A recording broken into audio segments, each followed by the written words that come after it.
Welcome to the Reclaim Your Edge podcast, where we talk about the real moments where people lose their sharpness and the decisions that help them get it back.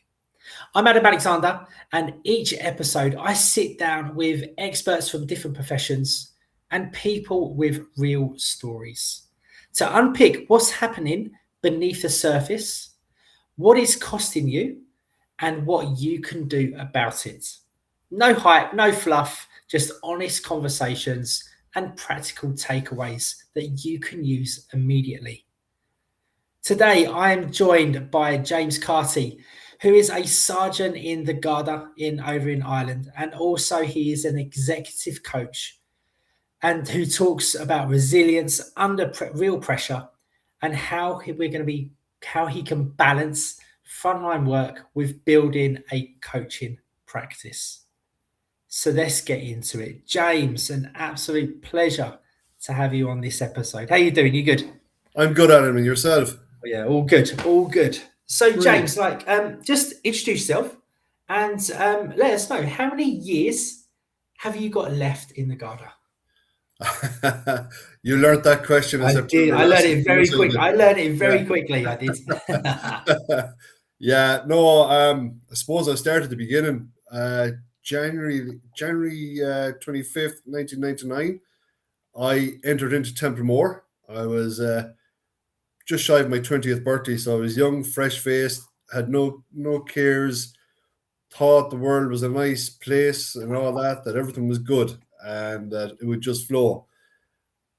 And with that, I had great experience just jumping into it to the stage now where, to answer your question, I have 4 years left.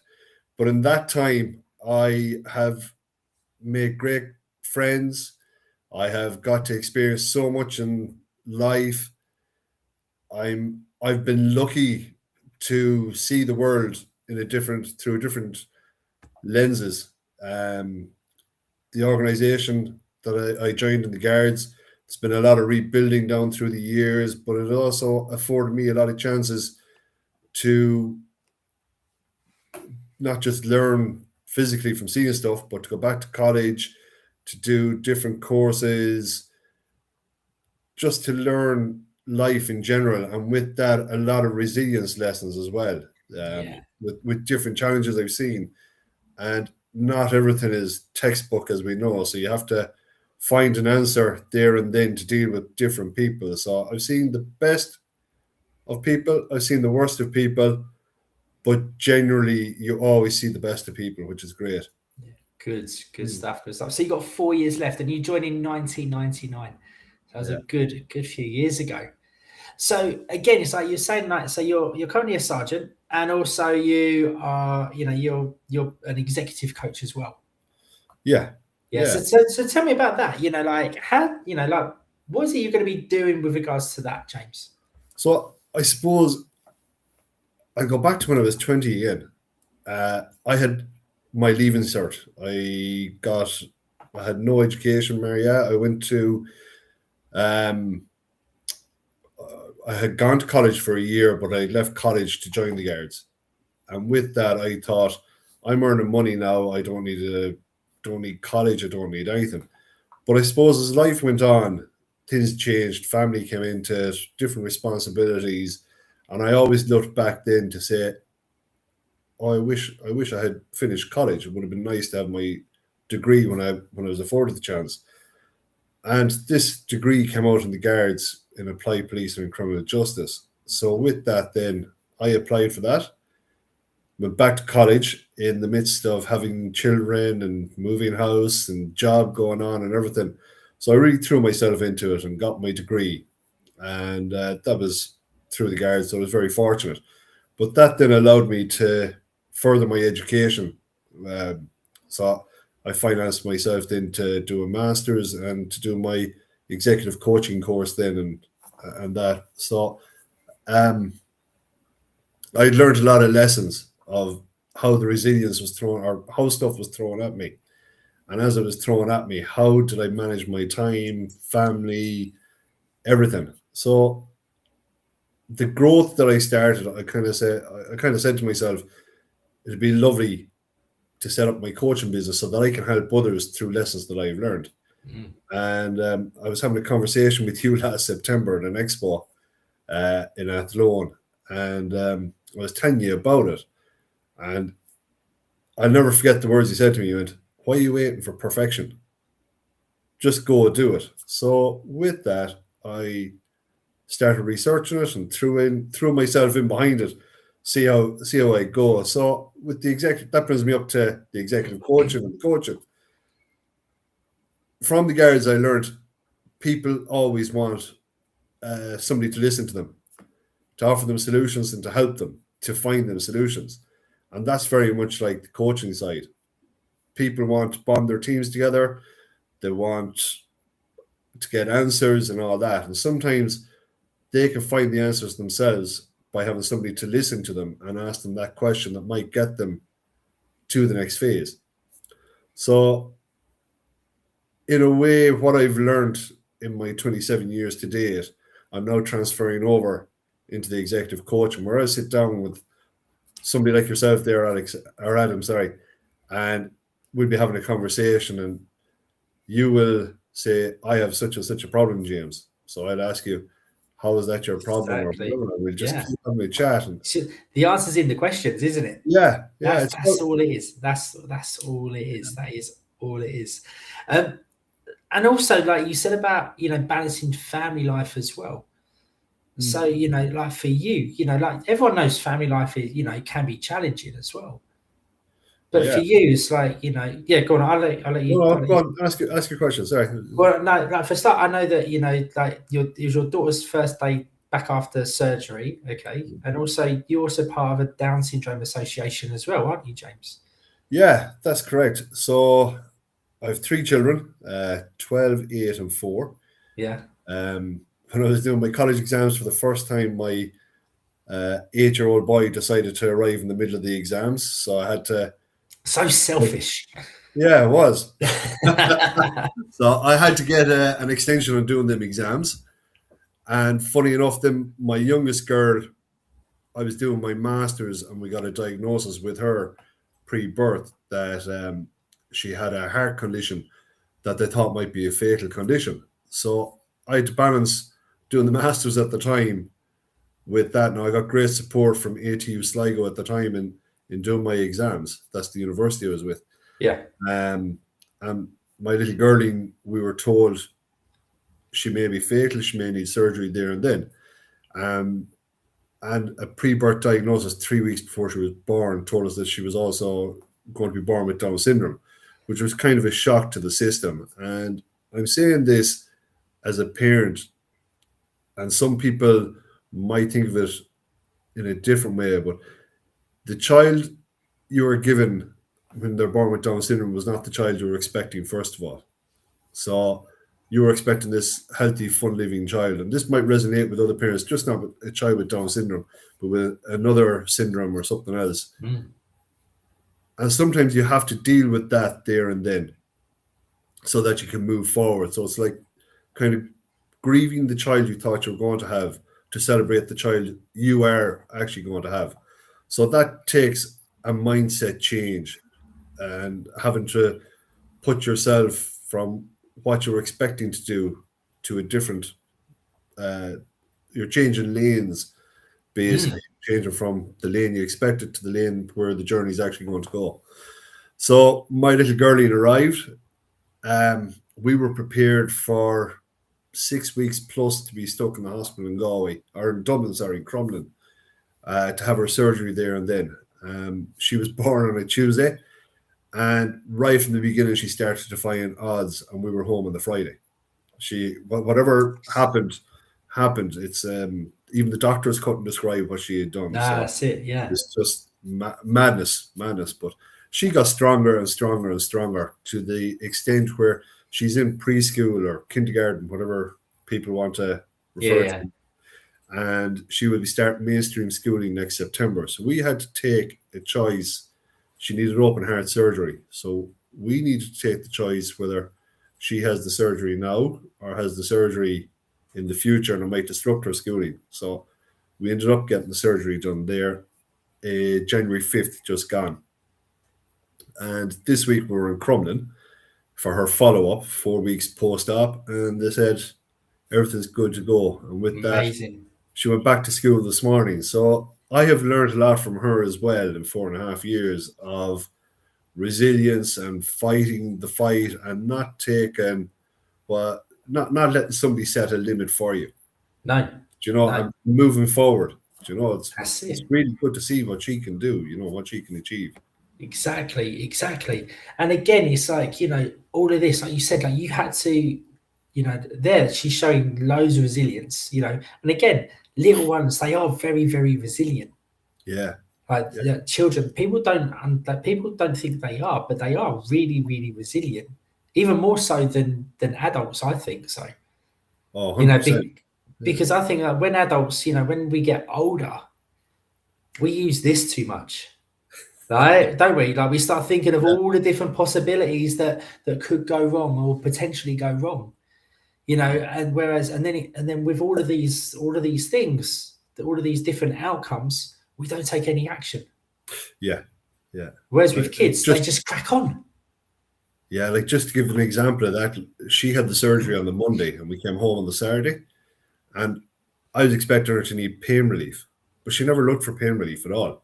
Once she came home, that was it. She was so excited to be at home with her brother, her sister, to see, you know, to be there, to be living in the moment. Where, as I was thinking, if that was me, I'd be looking for sympathy from my mom, my wife, the kids, and I'd want morphine hooked up to me. You'll be and you'll be on the phone as well, looking for the sympathy on like Facebook, Instagram, whatever, wouldn't you? That's the thing, right? Yeah. And she was just so happy to be in the moment, in the present, and just pushing on. So the resilience and just living for the moment was massive for her, you know, and she has shown it, you know.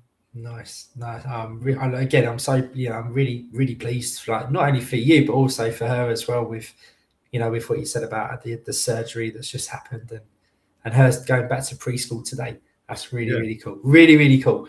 So let's go back. Like, so you said about the like you had to grieve, you know, the daughter that you thought you was gonna have, and then and that's and change lanes, and then get excited about, you know, the daughter that you do have. So that's a bit of an identity shift that you had to go through. Now for a lot of people, you know, like that's like one extreme. But again, people go through identity shifts all through their life. You know, like for you as well, you know, in 4 years' time, you're going to be going through another identity shift when you retire from the Garda. Mm-hmm. Now, from your experience, you know, especially like when you're retiring from the Garda or the services, or or whatever, it's still at a young age, you know, because just because you're retiring doesn't mean that you're then just going to go and play golf. You're going to start your, you know, you've got to put more time into your executive coaching and all of that, aren't you? Yeah. But for some people, how do they cope with that identity shift? Because it's a big deal for a lot of people. Yeah, I call it, personally, I call it metamorphosis. You know, like the butterfly or the caterpillar changing to the butterfly. Yeah. You've got to start, you've got to plan. You've got to look at the challenges that are going to come at you in life. And that was the same that day when we got that diagnosis. I had to change, as I said, and look at what challenges were coming down the line. So while I had one set of plans for that unborn baby at the time, and it was to be playing football at a high level, to do this, to do that. My change of mind was, okay, she is still going to play sports and she's going to do this, but let's see if we can get her to be an Olympian, as in the Special Olympics. So it's just that little change and look at the challenge. And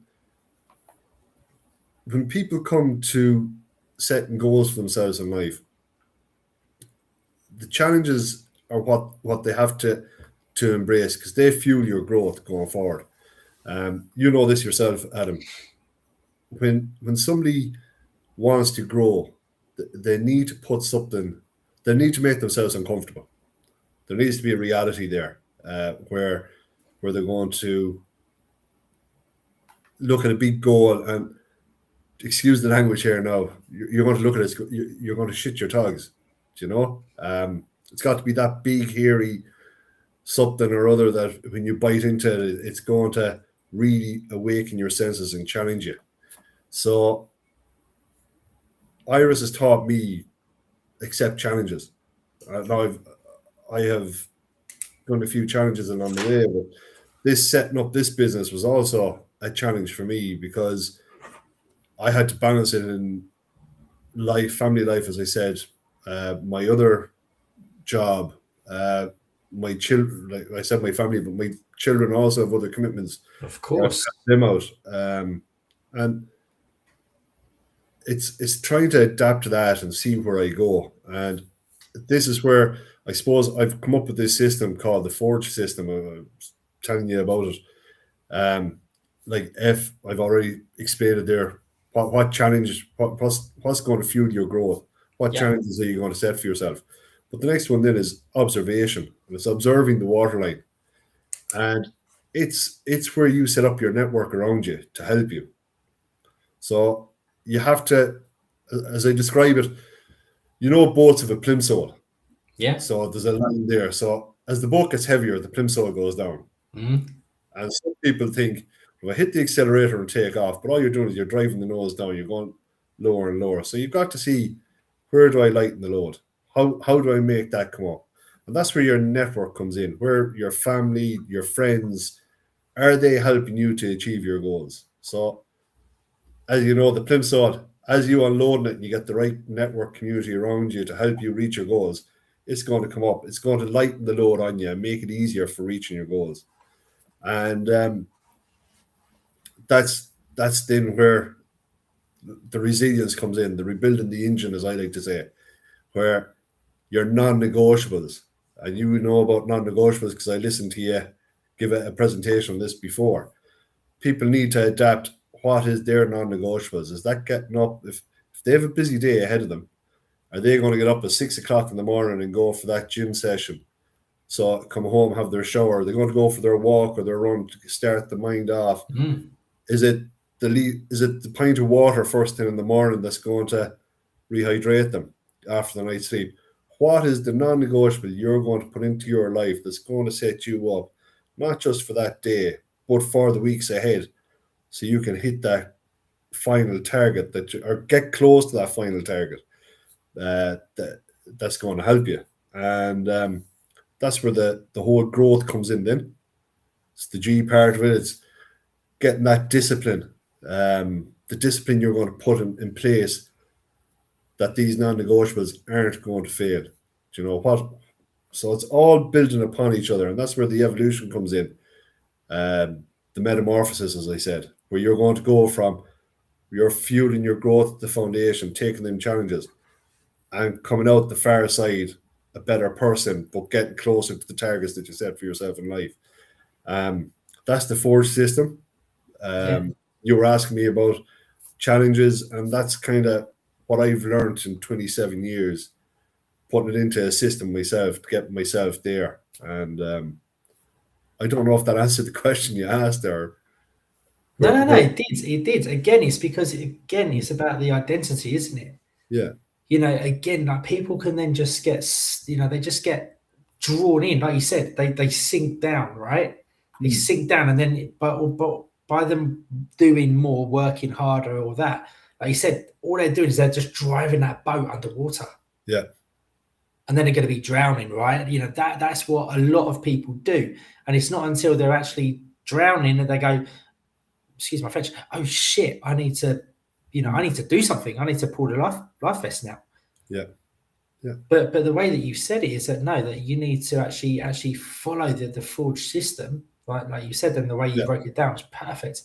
To actually see that, hang on a sec, for me to go through like this little transition, or not in a transition, but in general, that they need to have those things around them that's going to help them stay afloat and to keep them moving forwards. Yeah. So yeah, and that's it. Like, so for me, that was the question about family life and that. With my network on top of what I'm doing, I rely on my wife, I rely on my mom, I rely on my in-laws, friends as well in the community to come in and help. If one of the kids needed a lift to football or something, just that it's all there. But that allows you then to also concentrate on what you have to concentrate as well to make yourself a better person. Yeah, exactly. Exactly. So like, tell me, like, for you, okay, like family life, which, is going to be challenging, work, in the Garda. So shift, were you working, do you work shifts? Yeah, shift work, yeah. Right, shift work. Okay, so that plays a massive impact as well. And also the coaching, the executive coaching, with the Forge system. Yeah. Like, talk to me. How do you stay sharp? How do you stay focused, James? My little non-negotiables, straightforward. Try and get a bit of exercise in. So I was blocking off a part of the day where I can get out for a run or go to the gym, just to do something, just to move. Get up and go for a walk. Just get the body moving. The good old H2O. Yeah. Get that into you. As best as possible then. Eating as well as I can. Kind of a challenge because the guards on top of that, because you might be out and about during the day. So it's planning ahead. It's whereas once upon a time you might put into a filling station and grab a Mars bar and a pack of crisps and a bottle of Coke, keep going. It's now making that choice of grabbing a piece of fruit or a protein shake or even a protein bar, just something that's just going to substantiate you. And then I also like to take a bit of time in the morning, plan my day out by writing. Now, I like physically writing. I know some people record it or they'll type it out or whatever. I just like to put pen and paper, put it down. Now, always, in my mind, always leave blocks free if you are doing that. Because if you're going to plan your whole day perfect, we all know perfect doesn't exist. Goes back to that conversation we had, Adam, in our throne. Perfect doesn't exist. So if you fill up your full day and you don't leave something there for a contingency plan, if something goes wrong, that could skewer your whole day. So it's all about setting up your own little non-negotiables that help you mind yourself as you go through the day. And they're the habits you build. So day by day by day by day becomes weeks, becomes months. And once you start applying them, everything fits in around it. And your non-negotiables, as I said, if you have them, it might look like you're being selfish to some people, but by protecting yourself, by using them non-negotiables, you're actually able to give back more. And by that, that's how I can give back more to my kids.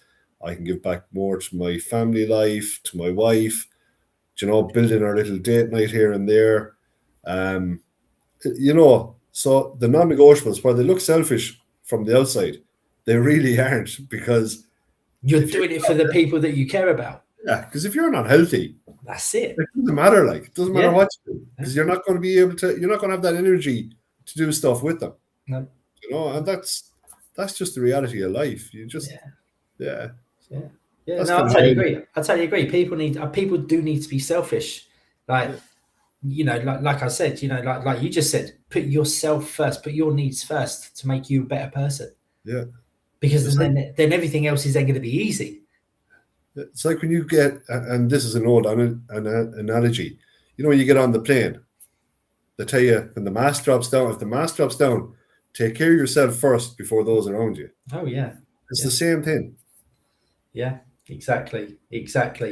Now from your perspective of being in the guards and all of that, like, how do you see the people, the population of those people? Like, do you see them actually, are they being selfish and putting their needs first, or are they just like ending up just, putting everything, work and family, before themselves?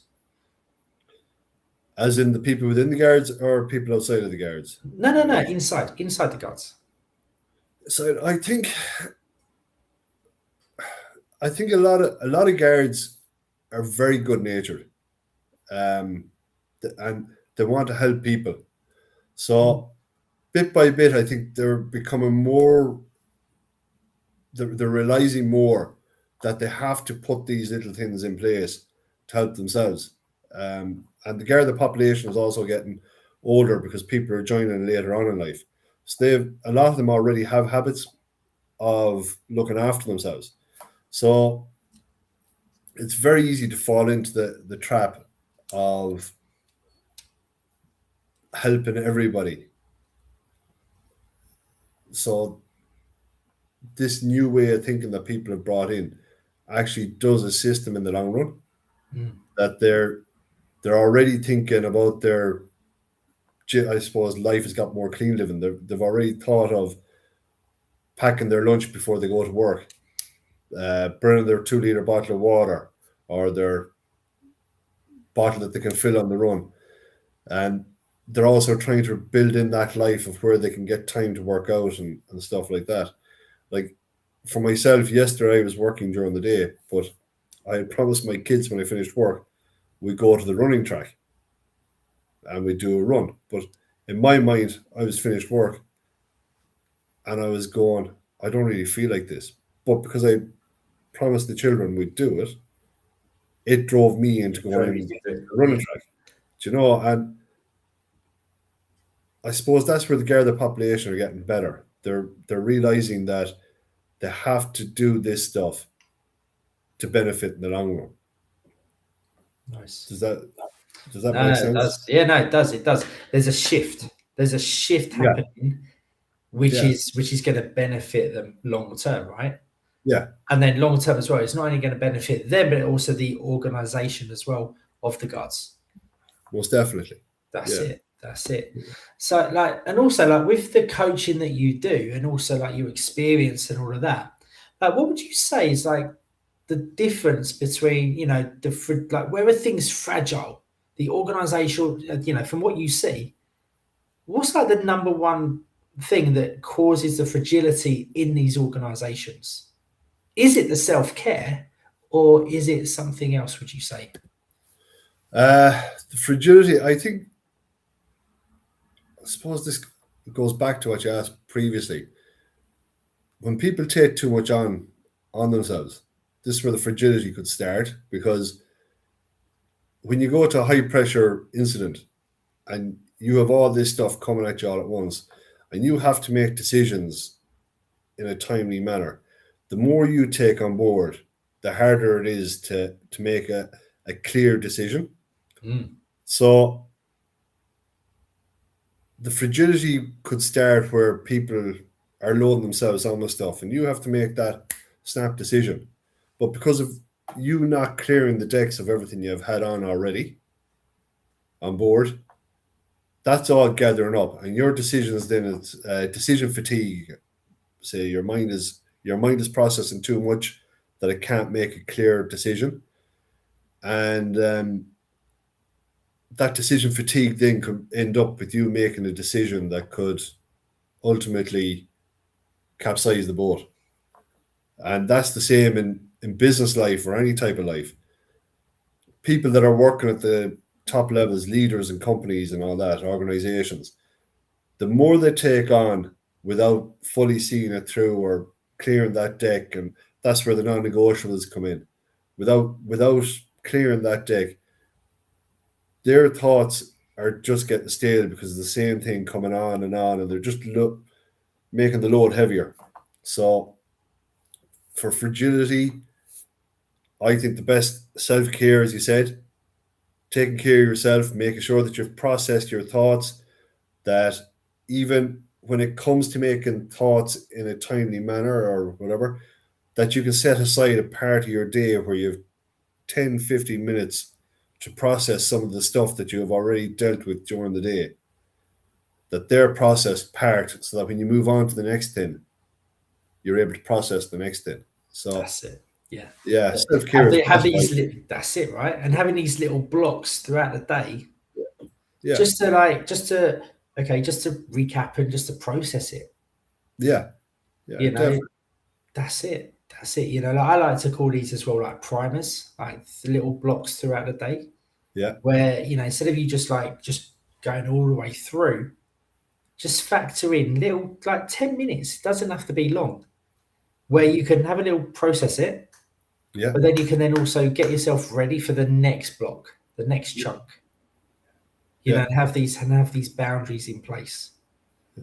So, 100%. Just however you process it, everybody processes stuff differently. You know. oh yeah.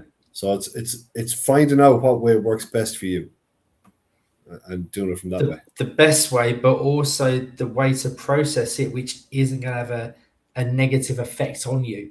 Yeah. Oh yeah. Right. You know, because for some people, the best way would be, oh yeah, the best way for me is just to stay up late and drink a bottle of wine so I can de-stress. Yeah. But we all know that that bottle of wine has no positive effect on the body at all, apart from, you know, just making you get to sleep quicker. But it actually inhibits the quality of sleep, which then has a negative effect on you the next day as well. Yes.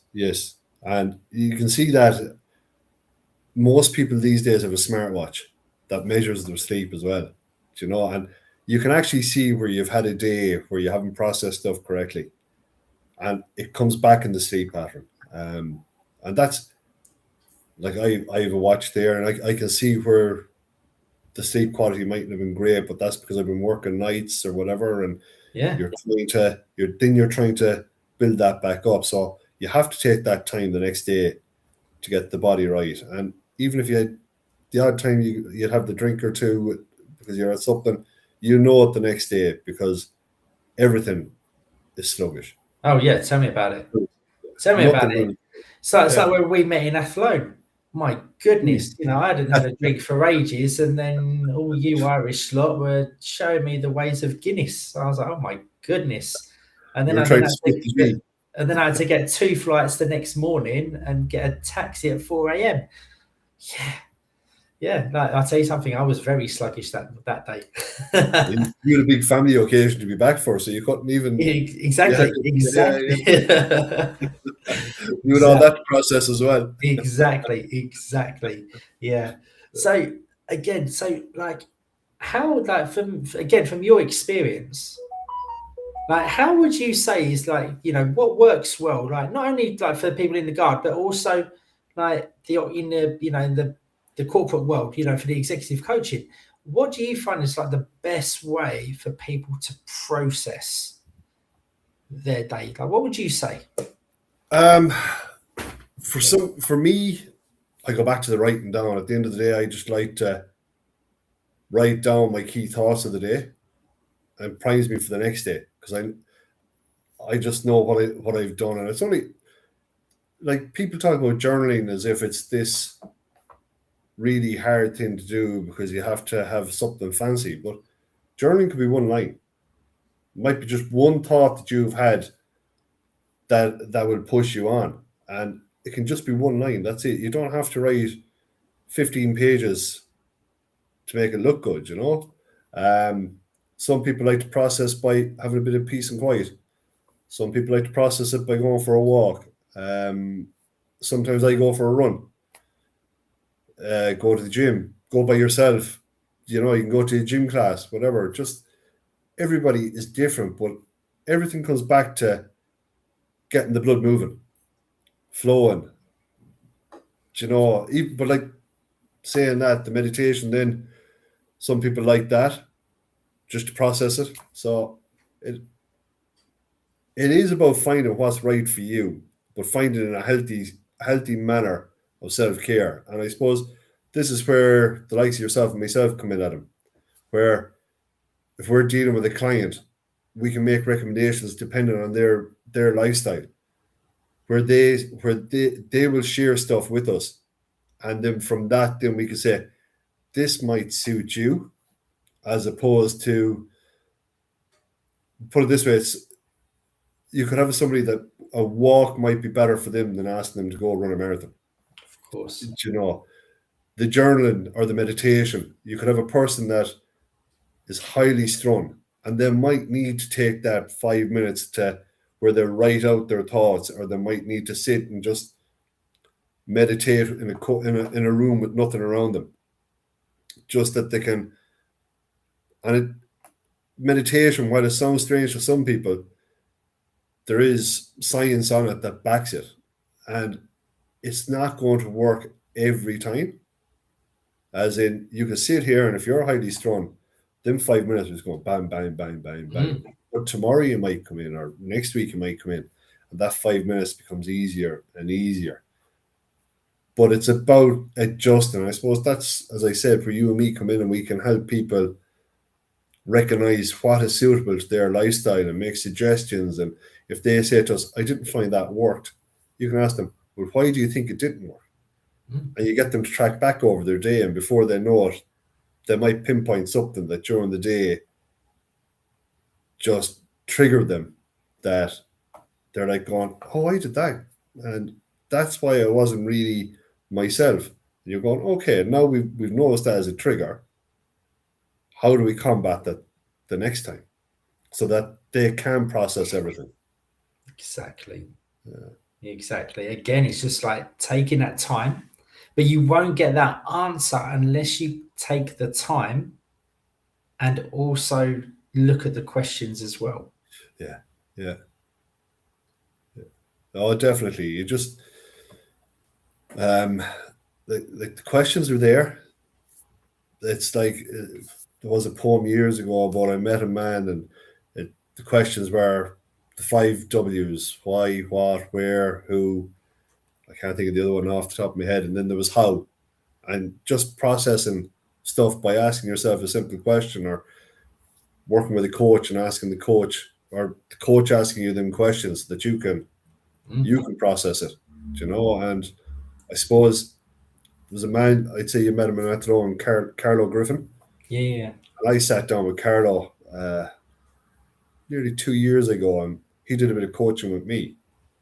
And he got me processing stuff and thinking about it. And all of a sudden, it gave me clarity on what I wanted to do. Perfect. And just because we're coaches, it doesn't mean that we don't need somebody to talk to either, Exactly. Like I've got a coach. Yeah. It's not a weakness. In fact, it's a strength. I want better. Yeah. So again, it's like, well, yeah. Why would I not? Why would I not want to be better? We all want to invest in ourselves. So yeah. Nice. James, we're gonna end on one thing. So for anyone that's watching that feels like they've lost their edge, and they're feeling a little bit, maybe they come to a point where like their identity's changing, or they're struggling a little bit with the resilience, what would you like that person to know? I'd ask them to talk to somebody, because vulnerability is a great thing in ways for building, but you need to talk to somebody about it. We read reports, Adam, the whole time these days about people going on to ChatGPT or whatever and doing counseling or coaching through that. And that's only going to give you back the answer you want to hear. It won't challenge you. That's where the human touch comes in, and where you need the person. And I give a story, and it's a true story to me, because years ago I was only a young guard, and I encountered something that was horrific. I won't go into it. But the next day I went to eat a burger, and all I could see when I was eating the burger was the scene that I'd encountered. But I didn't know what was happening, because I was only 20 at the time, 21. And it was another guard who was senior in the station spotted me, and he just went, James, what's wrong? And I couldn't answer him, didn't know. But the two of us went for a round of golf. He said, come on, we'll go for a game of golf. And I genuinely cannot tell you what we spoke about, what we did, Adam, just that we played 9 holes of golf. But by the end of it, I felt like something had happened. I lightened the load. So this is where I come back to people. I was obviously vulnerable to him and told him what was ever going through my head of what I'd seen. And he just let me talk, hit the golf ball, talk, whatever. But that's what I'm saying to people. Find that person you can talk to, whether it's a coach or whatever, where you can be vulnerable, where they're not going to judge you, where they're going to allow you to be yourself, and they're going to challenge you with them questions that are going to get you to grow as a person and to open up. So if you're looking for resilience, or you're looking for moving on in life, growing or whatever, get the person, get a coach, get a person that you trust, and get them to challenge you and to grow. And whether that's me or you, Adam, or somebody else, there's coaches out there. Sit down, have a conversation with them, and see if you're a good match, and get get yourself on that road where when you have a goal, you can achieve it. And just go for it. That's it. Nice. So, James, how could people find out more about you? The easiest way to find me is on LinkedIn under James Carty. There'll be a picture. You have the picture shared there in the profile for this. It'll be the same picture on my LinkedIn profile. Failing that, if you want to reach out to me via email, it's james@jamescartycoaching.ie, and send me an email and I'll get back to you and we'll have a chat and organize a meeting. There's no problem at all. Nice one. Well, James, thank you for taking the time out today. I really, really do appreciate it. And again, just sharing your stories, right? Again, just sharing real life experiences and all of that. So thank you very much. Thank you so much for inviting me on. I've been following the series. I know it's the third one, but I've been following the others, and there's always a little nugget of information everybody can take from these conversations that might help them in pushing forward. So fair play to you for putting it out there, and thanks to me and Adam for inviting me on. You're welcome. You are welcome. So that's today's episode of Reclaim Your Edge. Now, if something you heard today has hit home, don't just nod. Right? Pick one insight and take action in the next 24 hours. That is how you get your edge back, by taking action. Now, if you found this useful, please follow the show, follow along, and share it with someone who needs it. That is the fastest way to help more people. And if you would like to connect with myself, you can do so. You can find me on LinkedIn, also on Instagram, and also on YouTube as well at Mr. Adam Alexander. And I will see you in the next